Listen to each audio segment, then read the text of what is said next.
Hello students, कल हम लोग ने satellites and planetary motion start किया था, ठीक है, which was one of the application of gravitational motion या ग्रेविटेशनल फोर्स।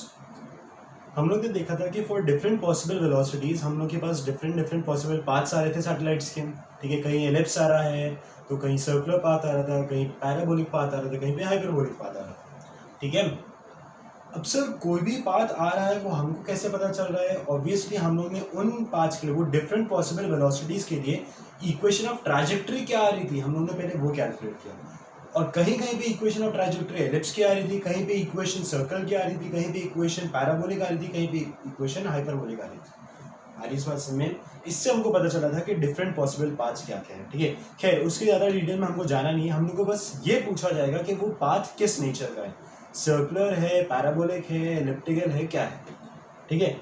होपफुली वो आप कैलकुलेट कर सकते हो। दो टाइप की हम लोगों ने वेलोसिटीज देखा था, एक था मेरे पास ऑर्बिटल वेलोसिटी जो सर्कुलर पाथ पे लेके जाने के काम में आता है, और एक था मेरे पास एस्केप वेलोसिटी, ठीक है, जो ग्रेविटेशनल फील्ड पार करने के काम में आ रहा था। हाँ भाई, कल का थोड़ा सा रिकैप करते हैं, फिर उसी को आगे अपन लोग लेके जाते हैं। मैंने क्या देखा था कि मान के चलो ये मेरी अर्थ है, मास ME, रेडियस RE,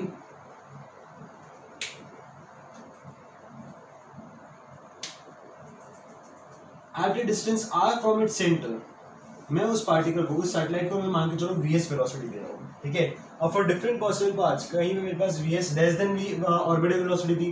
पहला केस था जिसमें VS is less than orbital velocity, उसमें मेरे पास एलिप्टिकल पाथ फॉलो कर रहा था विद अर्थ का centre at one of its focus. समझ में आ रही है बात, ठीक है। मेरे पास ये आ रहा था inner ellipse, elliptical path follow कर रहा था। अब अगर मैंने VS बराबर ऑर्बिटल वेलोसिटी दी थी तो मेरे पास एक सर्कुलर पाथ फॉलो कर रहा था।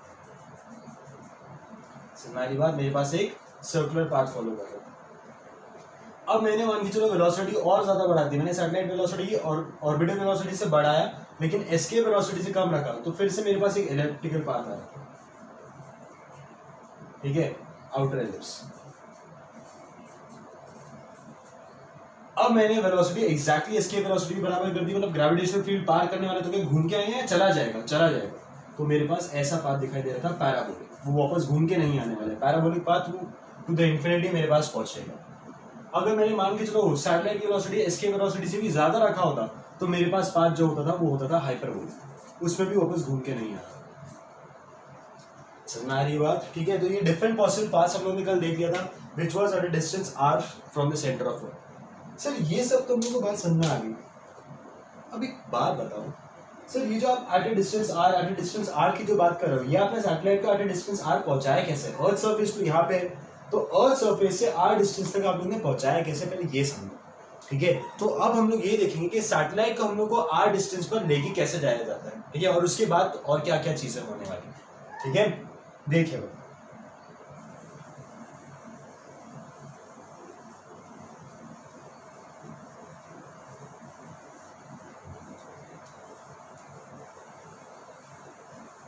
हाँ भाई, आप लोग ने एक चीज तो नोटिस किया होगा, जब भी मेरे पास कोई रॉकेट लॉन्च होता है, ठीक है, तो रॉकेट लॉन्च कभी भी एट एन एंगल नहीं होता, हमेशा परपेंडिकुलरली लॉन्च करते हैं यार। ऐसा थोड़ी ना है कि अगर मुझे इस साइड भेजना है तो मैंने सैटेलाइट को पकड़ के ऐसा लॉन्च कर दिया, मिसाइल थोड़ी ना है, रॉकेट है भाई।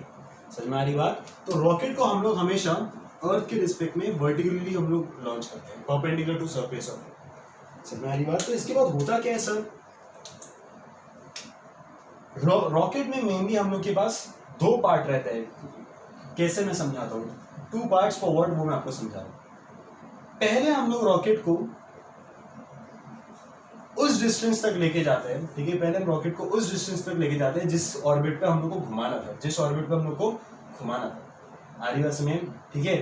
फिर उसमें से उस रॉकेट को हम लोग थोड़ा सा टिल्ट करने के बाद एक और वेलोसिटी प्रोवाइड करते हैं जिसकी वजह से वो उस ऑर्बिट पे घूमने लग जाते हैं। तो पहले मेरे पास रॉकेट वर्टिकली लॉन्च हुआ था जिसकी वजह से ऊपर गया, फिर थोड़ा सा टिल्ट करने के बाद जैसे ही आप उस डिस्टेंस पे पहुंच गए, थोड़ा सा टिल्ट करने के बाद मैं इसको एक और वेलोसिटी प्रोवाइड करता हूँ जिसकी वजह से वो अब ऑर्बिट में घूमना स्टार्ट करता है। समझ आ रही बात, ठीक है। ऐसे टाइप ऑफ रॉकेट्स को हम लोग बोलते हैं टू स्टेज रॉकेट। क्या बोलते हैं इसको?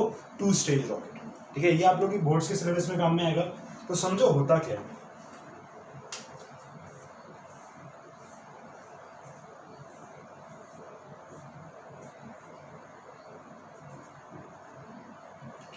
हाँ, पहला जो मैंने आपको बोला था कि यहां से जो मैंने वर्टिकली लॉन्च किया, अर्थ सरफेस से जो लॉन्च किया, तो लॉन्च करके जो आर डिस्टेंस तक आपको लेके जाने वाला था, ठीक है, लॉन्च करके फाइनली जो आर डिस्टेंस तक जो अपन को लेके जाने वाला था, ठीक है, वो ये नीचे वाला हिस्सा काम करता है अपने पास, ठीक है, यहां से मेरे पास फ्यूल इजेक्ट हो रहा होगा, ठीक है, और इस फ्यूल इजेक्शन की वजह से मेरे पास रॉकेट जो है इस वर्टिकल हाइट तक पहुंच जाता है। समझ में आ रही बात? जैसे वो एक बार इस वर्टिकल हाइट पे पहुंच गया तो ये वाला पार्ट यहां से डिटैच हो जाता है, आ रही है उसमें, ये वाला पार्ट यहां से डिटैच हो जाता है, ठीक है।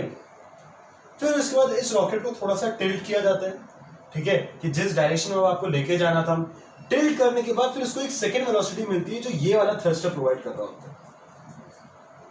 समझ में आ रही बात? अब यहां से फ्यूल इंजेक्शन स्टार्ट होता है और इस फ्यूल इंजेक्शन की वजह से उसको एक नई वेलोसिटी प्रोवाइड मिलती है जिसको अपन लोग सैटेलाइट वेलोसिटी बोल देते हैं। आ रही है उसमें?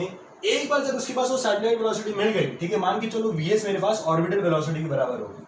अगर ऑर्बिटल वेलोसिटी के बराबर है तो मुझे पता है कि वो सर्कुलर पाथ पे जाने वाला है, ठीक है। तो एक बार जब वेलोसिटी मिल गई फिर और उसको एक्स्ट्रा वेलोसिटी देने की कोई जरूरत है क्या? नहीं। तो मतलब इस थ्रस्टर का भी काम खत्म हो गया। फिर उसके बाद ये पार्ट भी मेरे पास रिमूव हो गया। समझ में आ रही बात? और ये जो टिप ऑफ द रॉकेट जो था, एक्चुअली मेरे पास जो सैटेलाइट जो काम करता है वो बेसिकली यहाँ पे स्टोर रहता है, ठीक है। Exactly tip of the satellite नहीं, मतलब जो अपर सेक्शन रहता है रॉकेट का, बस वहां पे मेरे पास सैटेलाइट स्टोर रहता है।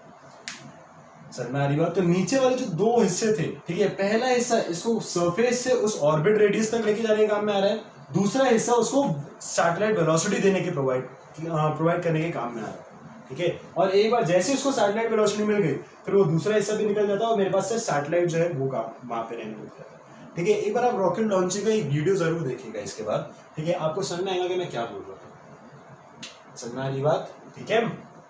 2 स्टेज रॉकेट करके आप लोग डालिएगा और उसको एक बार देखिएगा। तो मेरे पास मेथड ऐसे ही रहता है कि जो मेरे पास जो पूरा जो रॉकेट रहता है, ठीक है, उसमें मेरे पास नीचे एक थ्रस्टर रहता है, बीच में एक थ्रस्टर रहता है और ऊपर जो है मेरे पास सैटेलाइट स्टोर रहता है, ठीक है। This is for 2 stage rocket. समझ में आ रही है बात? ठीक है, चलो। हाँ भाई, तो समझ में आई बात कि मैंने उसको सरफेस से वहां तक पहुंचाया कैसे, और फिर उसके बाद मैं कितनी वेलोसिटी दे रहा हूँ, सेकंड थ्रस्टर से कितनी वेलोसिटी दे रहा हूँ, उस पर डिपेंड करेगा कि मेरे पास पाथ सर्कुलर रहेगा, इलेप्टिकल रहेगा, पैराबोलिक रहेगा या हाइपरबोलिक रहेगा। अब डिपेंडिंग ऑन आपका यूज क्या है, कि अर्थ के आसपास आपको कम्युनिकेशन सैटेलाइट प्रोवाइड करना था या आपको मार्स पे कोई दूसरा सैटेलाइट भेजना है, तो फिर उसके लिए मुझे एस्केप वेलोसिटी चाहिए रहेगा फ्रॉम अर्थ। समझ में आ रही बात? उसके हिसाब से मैं दूसरी वेलोसिटी, सैटेलाइट वेलोसिटी प्रोवाइड करता हूँ। हाँ भाई, होपफुली आपके पास 2 स्टेज रॉकेट क्लियर है। चाहे तो एक बार आप लिख लीजिए क्योंकि ये आपके बोर्ड्स के काम में आने वाला है। ऐसा आपके पास अलग 2 स्टेज सैटेलाइट का यहाँ पे मेरे ख्याल से जेई और नीट में ज्यादा कुछ एप्लीकेशन है नहीं, लेकिन फिर भी इसकी थ्योरी आपको पता होनी चाहिए कि ये फंक्शन करता कैसे, ठीक है। ये बोर्ड्स में इसके जरूर क्वेश्चन आएंगे आपके 12th के बोर्ड्स में। हाँ भाई, अब आगे जो हम लोग देखने वाले that is different types of satellite जो हम लोग के कोर्स में, ठीक है। वो पढ़ने से पहले मैं आपको एक छोटी सी चीज समझाता हूं। मान के चलो ये अपना अर्थ है, मास ME, रेडियस R, ठीक है। मुझे पता है कि सैटेलाइट जो है, मान के चलो VS बराबर VO है, मतलब मेरे पास एक सर्कुलर पाथ पे जाने वाला है सैटेलाइट, हाँ या नहीं? ठीक है। अब जब भी कोई ऑब्जेक्ट सर्कुलर मोशन में जा रहा होता है तो उसको सर्कुलर मोशन में लेके जाने के लिए मेरे पास एक सेंट्रीपिटल फोर्स रिक्वायर्ड रहता है। आ रही है उसमें? Centripetal force required towards the centre. समझ में आ रही बात? और यहाँ पे सेंट्रीपिटल फोर्स कौन प्रोवाइड कर रहा है? Gravitational force, gravitational force of earth. यही तो मुझे सेंट्रीपिटल फोर्स प्रोवाइड कर रहा था जिसकी वजह से सैटेलाइट गोल गोल घूम रहा है उसकी। समझ में आ रही ना बात? ठीक है। अब मुझे पता है ग्रेविटेशन फील्ड ऑफ अर्थ जो है वो हमेशा सेंटर की तरफ अट्रैक्ट कर रहा है। किसकी तरफ अट्रैक्ट कर रहा है? सेंटर की तरफ। इसका मतलब जो सर्कुलर पाथ पे जा रहा है वो भी किसका सेंटर है? अर्थ का सेंटर। वो भी किसका सेंटर है? अर्थ का सेंटर है। इसका मतलब सैटेलाइट हमेशा एक ऐसा सर्कुलर पाथ फॉलो करेगा, ठीक है, जो सेंटर ऑफ अर्थ पे जिसका प्लेन लाई कर सकता है, ठीक है। उसका जो सर्कुलर पाथ है वो सर्कुलर प्लेन उसके सेंटर ऑफ अर्थ से, अर्थ के सेंटर से मेरे पास होना चाहिए, ठीक है। फॉर एग्जाम्पल मान के चलो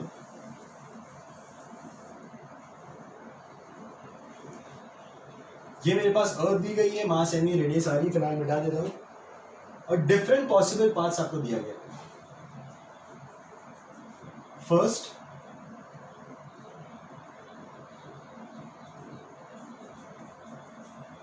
सेकेंड,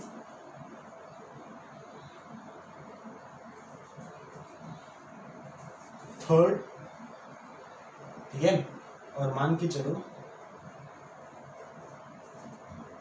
फोर्थ। आपको बताना है इन चारों पाथ्स में से कौन से पाथ सैटेलाइट के लिए पॉसिबल है, ठीक है। सोच के बताना, पहले आप सोचो अच्छे से, फिर उसके बाद सोल्यूशन दो। देखिए, मैंने देखा था कि सैटेलाइट जो है वो ग्रेविटेशन फोर्स ऑफ अर्थ की वजह से मूव कर रहा है सर्कुलर पाथ पे, और ग्रेविटेशन फोर्स ऑफ अर्थ जो हमेशा सेंटर पे अट्रैक्ट होना चाहिए था आरियस में, ठीक है। अब क्योंकि ग्रेविटेशन फोर्स ऑफ अर्थ यही मुझे सेंट्रीपिटल फोर्स भी प्रोवाइड कर रहा है, और सेंट्रीपिटल फोर्स सेंटर की तरफ डायरेक्ट करता है, इसका मतलब जो सर्कुलर पाथ ऑफ सैटेलाइट जो है वो हमेशा सेंटर ऑफ अर्थ से पास करना चाहिए। वो हमेशा कहां से पास करना चाहिए? सेंटर ऑफ अर्थ। मतलब जो सर्कुलर प्लेन ऑफ सैटेलाइट जो है दैट प्लेन पे सेंटर ऑफ अर्थ लाई करना चाहिए मेरे पास, ठीक है। जैसे कि अगर मैं फर्स्ट पाथ की बात करूं तो फर्स्ट पाथ के लिए मेरे पास अर्थ का सेंटर क्या इस प्लेन पे लाई कर रहा है, मतलब ये path of satellite possible. Second path की बात करूं तो सेकेंड पाथ के लिए क्या जो सर्कुलर प्लेन है वो अर्थ के सेंटर से पास हो रहा है, मतलब सेकेंड पाथ भी पॉसिबल है। थर्ड पाथ की अगर मैं बात करूं तो थर्ड पार्ट पे क्या सेंटर ऑफ अर्थ पे लाई कर रहा है क्या? नहीं, सेंटर ऑफ अर्थ मतलब ग्रेविटेशन फोर्स यहां पे लग रहा था, और इस सर्कुलर पाथ पे लेके जाने के लिए सेंट्रीपिटल फोर्स यहां पे लगना चाहिए। आरियस में क्या ग्रेविटेशन फोर्स का कंपोनेंट लग रहा था सेंट्रीपिटल, या फिर पूरा ग्रेविटेशन फोर्स लगना चाहिए था? पूरा ग्रेविटेशन फोर्स। तो क्या ये पाथ पॉसिबल है क्या? This path is not possible, ठीक है। तो जिस प्लेन पे सेंटर ऑफ अर्थ लाई नहीं कर सकता वहां पे मेरे पास सैटेलाइट मोशन पॉसिबल नहीं है। सिमिलरली अगर मैं फोर्थ पाथ की बात करूं तो फोर्थ वाले का प्लेन मेरे पास कहीं यहाँ पे लाई कर रहा है, तो क्या सेंटर ऑफ अर्थ वहां पे लाई कर रहा है क्या? नहीं, इसका मतलब फोर्थ पाथ भी पॉसिबल नहीं, ठीक है। तो मेरे पास सैटेलाइट हमेशा एक ऐसे सर्कुलर प्लेन पे मूव करेगा जिस पे मेरे पास सेंटर ऑफ अर्थ लाई करना चाहिए। समझ आ रही है बात? ठीक है, चलो देखिए,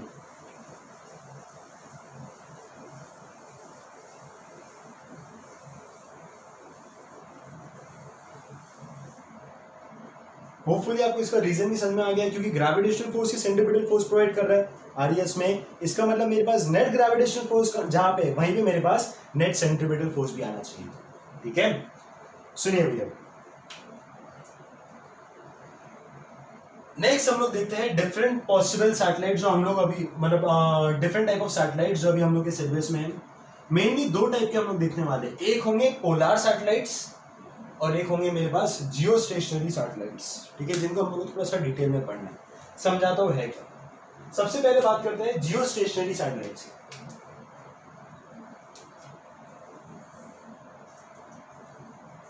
मान के चलो अर्थ है, मास एमई, रेडियस आर, ये नॉर्थ पोल, ये साउथ पोल, और अर्थ नॉर्थ ऐसा इस एक्सिस के अबाउट रोटेट कर रहा है मेरे पास, ये आप लोगों को पता ही होगा, ठीक है। अब जियो स्टेशनरी सैटेलाइट की अगर मैं बात करूं तो इसका नाम ही मुझे इसका मतलब समझा रहा है, जियो स्टेशनरी, ठीक है। जियो मतलब with respect to geographical location, with respect to the geographical location, समझ में आ रही है बात। जियो स्टेशनरी, तो बेसिकली आप इसको ऐसा समझ सकते हो कि अर्थ के रिस्पेक्ट में स्टेशनरी जो दिखाई दे रहा है ऐसा सैटेलाइट, अर्थ के रिस्पेक्ट में स्टेशनरी जो दिखाई दे रहा है ऐसा सैटेलाइट। सर इसका क्या मतलब हुआ? अगर ये नॉर्थ पोल ये साउथ पोल है तो ये रहेंगी मेरे पास इक्वेटर। से एक छोटी सी और चीज बना रहा हूं मैं, ठीक है। जियो स्टेशनरी को मतलब समझो होता क्या, मान के चलो अर्थ पे मैं कोई पॉइंट ए को नोटिस कर रहा हूं, आरियस में जब अर्थ रोटेट कर रहा है तो पॉइंट ए वहीं पे दिखाएंगे, या पॉइंट ए अर्थ के साथ साथ गोल गोल जा रहा है, अर्थ के साथ साथ गोल गोल जा रहा है। मान के चलो अगर अर्थ ओमेगा से रोटेट हो रहा है तो ए का भी जो मेरे पास angular velocity that is also omega, यानी ए जिस एंगुलर वेलोसिटी से जा रहा हूं that will also be omega, आरियस में।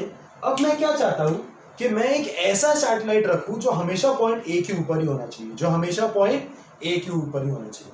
तो ये समझ में आ रहा है कि जिस स्पीड से ए जा रहा हूँ, जिस एंगुलर स्पीड से ए जा रहा हूँ, उसी एंगुलर स्पीड से अगर सैटेलाइट जा रहा है तो क्या वो सैटेलाइट हमेशा पॉइंट ए के ऊपर मुझे दिखाई देगा आरईएस में। और ऐसे सैटेलाइट को जो सिर्फ किसी स्पेसिफिक लोकेशन के ऊपर रहता है उसको अपन लोग बोलते हैं geo stationary satellite. With respect to this geographical location that satellite is stationary, तो इस वजह से उसको बोलते हैं जियो स्टेशनरी सैटेलाइट। समझ में आ गई बात? तो जियो स्टेशनरी सैटेलाइट आपको समझ में आ गया होगा, एक ऐसा सैटेलाइट जो किसी जो अर्थ के रिस्पेक्ट में मुझे स्टेशनरी दिखाई दे रहा है, अर्थ का किसी पर्टिकुलर पॉइंट या फिर अर्थ के रिस्पेक्ट में मुझे वो स्टेशनरी दिखाई दे रहा है। समझ में आ रही बात? सर ये बात तो समझ में आ गई, अब उसकी मैथमेटिकल कंडीशन क्या होगी? बहुत सिंपल, जिस एंगुलर वेलोसिटी से अर्थ रोटेट हो रहा है अगर उसी एंगुलर वेलोसिटी से सैटेलाइट मूव करेगा, समझ में आ रही बात? जिस एंगुलर वेलोसिटी से अर्थ रोटेट हो रहा है अगर उसी एंगुलर वेलोसिटी से सैटेलाइट मूव करेगा तो क्या वो हमेशा अर्थ के साथ साथ दिखाई देगा, एक पर्टिकुलर पोजीशन के ऊपर दिखाई देगा मुझे? समझ में आ रही बात? तो बन गया sir geostationary. So this is the condition for geostationary satellite. समझ में आ रही बात? ठीक है, अब देखो अर्थ की अगर मैं एंगुलर वेलोसिटी की बात करूं तो एंगुलर वेलोसिटी होती है कितना एंगल कवर कर रहे हैं पर यूनिट टाइम, तो वो टोटल कितना, टोटल 360 डिग्री कितना टाइम में कवर करता है अर्थ? 24 आवर्स में। ठीक है, तो अर्थ की जो एंगुलर वेलोसिटी होगी that is 2 pi radiance upon कितने टाइम में? 24 आवर्स में। 24 आवर्स को मिनट में कन्वर्ट करो, 60 सेकंड्स में कन्वर्ट करो इनटू 60। समझ में आ रही बात? तो 2 pi upon 24 into 60 into 60 is equal to angular velocity of satellite. आरियस में इतनी एंगुलर वेलोसिटी ऑफ सैटेलाइट होनी चाहिए तब वो मेरे पास जियोस्टेशनरी दिखाई देगा। समझा? ठीक है, एक और बात नोटिस करने वाली,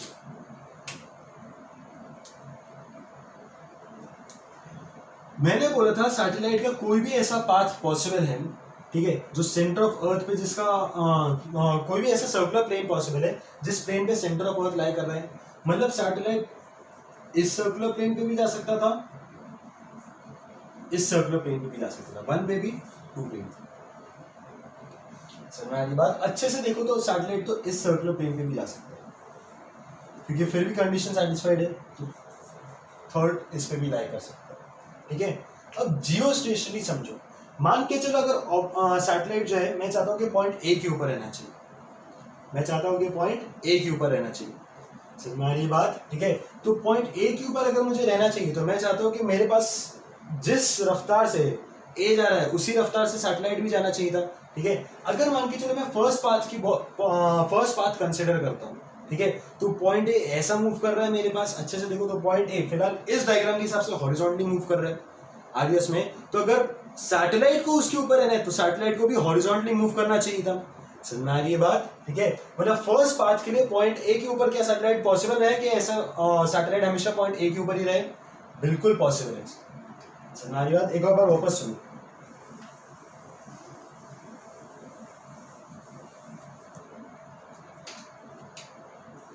ये अपनी अर्थ, ठीक है, नॉर्थ पोल साउथ पोल, अर्थ ओमेगा से घूम रहा है, ठीक है, ओमेगा ऑफ अर्थ बोले इसको।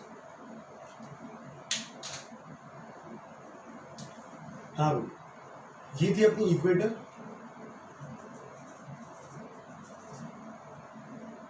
ठीक है, मैं चाहता था कि पॉइंट ए जो है मेरे पास अर्थ सरफेस पर, ठीक है, उसके ऊपर मैं एक जियोस्टेशनरी सैटेलाइट तैनात करूंगा। तो मैंने देखा कि पॉइंट ए अगर ओमेगा ऑफ अर्थ से जा रहा है तो सैटेलाइट भी ओमेगा ऑफ अर्थ से जाना चाहिए था। ठीक है, मतलब अगर पॉइंट ए ऐसा रोटेट होते हुए जा रहा है तो सैटेलाइट का पाथ भी मेरे पास ऐसा हॉरिजॉन्टल होना चाहिए। समझ में आ रही बात? ठीक है, मतलब ये पाथ जियोस्टेशनरी सैटेलाइट के लिए पॉसिबल है कि वो हमेशा पॉइंट ए के ऊपर रहेगा। ठीक है, मान के चलो यहाँ पे कोई पॉइंट था सी, ठीक है, 3D स्ट्रक्चर इमेजिन करो, 3D स्फीयर जो अपनी अर्थ है और पॉइंट सी मैंने ऊपर लिया और मैं चाहता हूँ उस पर जियोस्टेशनरी सैटेलाइट है आरियस में, तो इसका पॉइंट सी का अगर मैं पाथ देखूंगा तो मुझे पॉइंट सी का पाथ कुछ ऐसा दिखाई देगा। समझ में आ रही बात? तो अगर पॉइंट सी पे मुझे कोई सैटेलाइट रखते हैं तो सैटेलाइट का पाथ भी मेरे पास ऐसा दिखाई देना चाहिए था आरियस में। ठीक है, लेकिन आप एक बात देखो, ये पाथ ऑफ सैटेलाइट, ये पाथ तो वैसे ही पॉसिबल नहीं है। क्यों सर पॉसिबल नहीं है? क्योंकि मैंने आपको बताया था कि सैटेलाइट से वही पाथ फॉलो कर सकता है जिसके प्लेन पे सेंटर ऑफ अर्थ लाई कर रहा है, जिसके प्लेन पे सेंटर ऑफ अर्थ लाई कर रहा है। तो क्या ये पाथ ऑफ सैटेलाइट पॉसिबल है क्या? नहीं। इसका मतलब सी के लिए मैं एक जियोस्टेशनरी सैटेलाइट नहीं रख सकता। तो कुल मिला के बात ये है कि geostationary satellites can only lie on the equatorial plane. Geostationary satellites can only lie on the equatorial plane, चाहे आप उस इक्वेटोरियल प्लेन के ऊपर पॉइंट हो या नीचे पॉइंट हो। ठीक है, वो पॉइंट हॉरिजॉन्टली ट्रैवल करने की कोशिश करेंगे तो सैटेलाइट का पॉइंट भी मेरे पास हॉरिजॉन्टल होना चाहिए। ठीक है, इस डायग्राम के रिस्पेक्ट में, ठीक है, वो पॉइंट हॉरिजॉन्टली ट्रैवल कर रहे तो सैटेलाइट का पाथ भी हॉरिजॉन्टल होना चाहिए, लेकिन वो पाथ ऑफ सैटेलाइट पॉसिबल ही नहीं क्योंकि उस पर सेंटर ऑफ अर्थ लाई नहीं कर रहा। समझ में आ रही बात? तो ग्रेविटेशनल फोर्स यहाँ पे लग रहा है और सेंट्रीपिटल फोर्स यहाँ पे चाहिए था, तो क्या ग्रेविटेशनल फोर्स का कॉम्पोनेंट लगेगा क्या? अगर एक कॉम्पोनेंट लग रहा है तो दूसरा कॉम्पोनेंट क्या कर रहा है? समझ आ रही बात? मतलब जहां पे ग्रेविटेशनल फोर्स है वहीं पे पूरा सेंट्रीपिटल फोर्स होना चाहिए, जो कि इस कंडीशन में सेटिस्फाई नहीं हो रहा। ठीक है, तो geostationary satellites can only lie on equatorial plane, can only lie on equatorial plane. समझ आ रही है बात? ठीक है, बहुत इंपॉर्टेंट पॉइंट, कुछ कुछ ऐसे पॉइंट्स जो आप लोग को पता होने चाहिए और इसका रीजन भी पता होना चाहिए ऐसा क्यों हुआ है।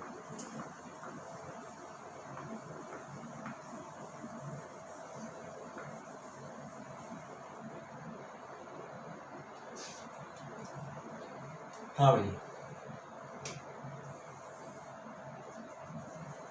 सर, ये बात तो समझ में आ गई कि जियोस्टेशनरी सैटेलाइट जो है वो मेरे पास इक्वेटोरियल प्लेन पे लाई करना चाहिए। ठीक है भाई, वेरी गुड। अब सर जियोस्टेशनरी सैटेलाइट अगर मैं इतने ओमेगा से रोटेट करना चाहता हूँ, ठीक है, तो इतने ओमेगा के लिए मैंने तो वेलोसिटी निकालना सीखा था। मेरे पास क्या आया था कि अगर ये मेरे पास सर्कुलर पाथ पे जा रहा है, मतलब velocity of satellite should be equal to orbital velocity, और ऑर्बिटल वेलोसिटी होती कितनी है मेरे पास, under root of GME upon small R, under root of GME upon small R. ठीक है, लेकिन मुझे लीनियर वेलोसिटी के टर्म्स में बात करनी है या एंगुलर वेलोसिटी के टर्म्स में बात करना है? एंगुलर वेलोसिटी मुझे पता है v इज इक्वल टू होता है ओमेगा आर, तो ओमेगा हो जाएगा मेरे पास v बाय आर। आरियस में कितनी वेलोसिटी से जा रहा था, under root of GM by R upon small R, तो मेरे पास ओमेगा ऑफ सैटेलाइट कितना आ गया, under root of GM upon, जब इस आर को अंदर लोगे तो हो जाएगा मेरे पास आर क्यूब। समझाई बात? मतलब ओमेगा ऑफ सैटेलाइट आगे मेरे पास under root of GME upon R cube. Put कर दो तो 2 pi upon 24 into 60 is equal to under root of G into ME upon R cube. जब आप इस इक्वेशन को पूरा सॉल्व करोगे तो आपके पास जो है, ठीक है, आपके पास जो हाइट जो आएंगी from the surface of earth, ठीक है, ये आर जो मेरे पास टोटल डिस्टेंस है, ठीक है, इसकी जो सिर्फ हाइट जो आएंगी which is equal to R minus radius of earth, total radius R minus radius of earth, ठीक है, इतनी हाइट h।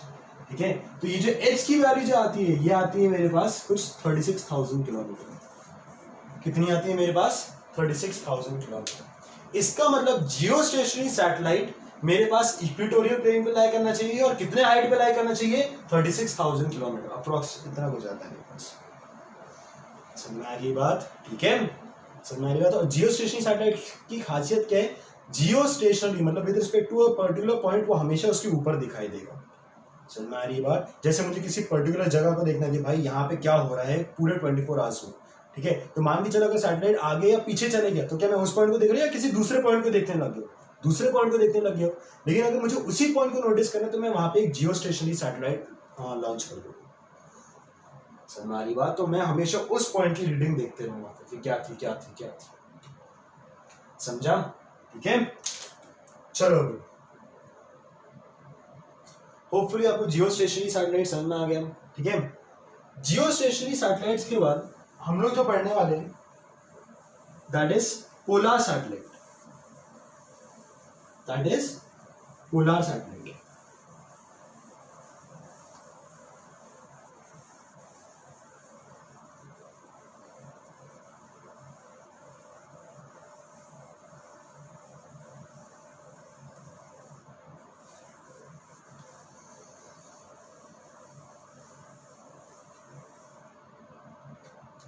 हाँ भाई, पोलर सैटेलाइट समझिए होता क्या है, होता क्या है।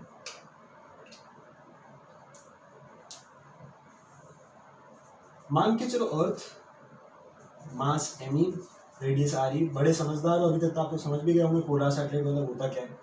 पोलर सैटेलाइट मतलब एक ऐसा सैटेलाइट जिसका जो सर्कुलर प्लेन है वो इस पोलर कोऑर्डिनेट से मेरे पास पास हो रहा है, इस नॉर्थ साउथ पोल से पास हो, तो वो मुझे कुछ ऐसा दिखाई देगा। समझ में आ रही है बात? ठीक है, ये होते हैं मेरे पास पोलर सैटेलाइट्स। समझ में आ रही बात? और इसके बारे में डिफरेंट क्वेश्चंस आते हैं। ठीक है, आपको पता फिलहाल इतना ही होना चाहिए, इसके बारे में और जो डिफरेंट पॉसिबल क्वेश्चंस होंगे मैं आपको समझाऊंगा क्या। ठीक है, हाँ, अब एक चीज आप देखिए, मैंने आप लोग को जब वो देखा था, sorry acceleration due to gravity का जो मैंने आपको इफेक्ट बताया था, variation due to acceleration, variation of acceleration due to gravity,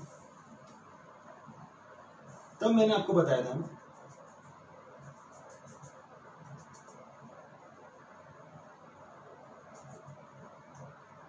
कि जो लैटिट्यूड जो मेजर होता है, जो लैटिट्यूड जो मेजर होता है मेरे पास, ठीक है,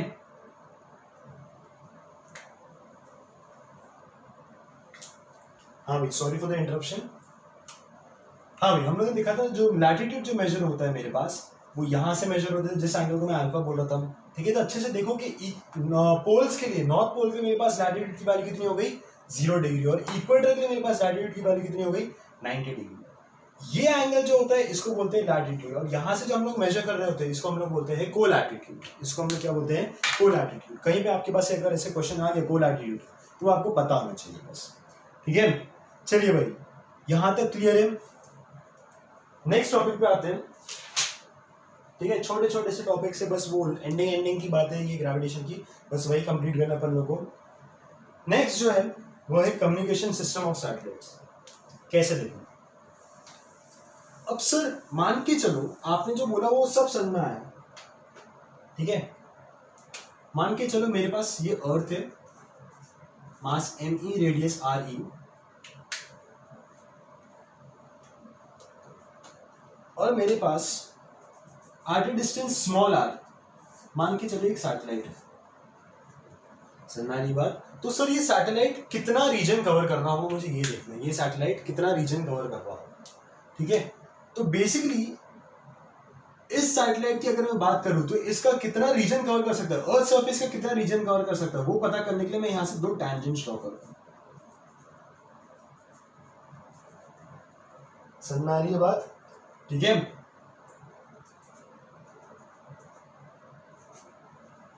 ये जो रीजन लाई कर रहा है, ठीक है, इतना रीजन जो लाई कर रहा है आरियस में, इतना रीजन ये सैटेलाइट कवर कर सकता है, इतना रीजन ये सैटेलाइट कवर कर सकता है। मतलब यहाँ पे मेरे पास जो भी इंफॉर्मेशन ब्रॉडकास्टिंग करना है, ठीक है, जो भी इंफॉर्मेशन एक्सचेंज करना है, मैं वो इतने रीजन से भेज भी सकता हूँ इस सैटेलाइट पे, और इस सैटेलाइट से मैं रिसीव भी कर सकता हूँ। हमारी बात समझा नहीं समझा, ठीक है। तो एक सैटेलाइट कितने रीजन में अपने पास इंफॉर्मेशन एक्सचेंज कर सकता है, that is known as broadcasting region, that is known as broadcasting region. चल मेरी बात, ठीक है। मान के चलो यहाँ पे जो एंगल है that is theta, that is theta, ठीक है। मुझे पता है कि ये रेडियस है मेरे पास RE,